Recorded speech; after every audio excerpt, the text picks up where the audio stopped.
बाहेर जाऊन केलं येडं चळ रामकृष्ण हरी भाऊन आपल्याला आज सकाळ सकाळी जो मित्राचा फोन आला म्हणला आपल्याला आज लय लांब फिरायला जायचं म्हणजे आपण काय तयारीच असतोय. घेतली गाडीनं आलो लगेच रस्त्याला लागलो की मग हायवे आपल्याकडं नॅशनल हायवे असल्यावर नुसतं पळवायचं का मग गाडी पळत पळत आलो डायरेक्ट घाट तर असलं खतरनाक होता ना बघायचं उगाच.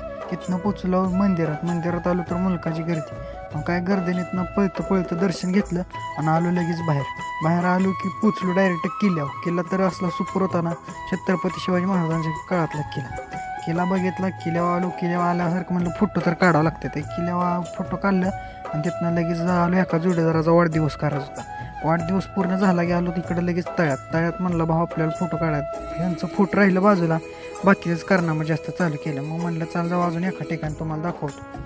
तिथनं घेतली गाडीनं आलो ह्या झाडांच्या बाहेर मंदिरात. ही मंदिर कोणाला माहिती असलं तर कमेंटमध्ये सांग.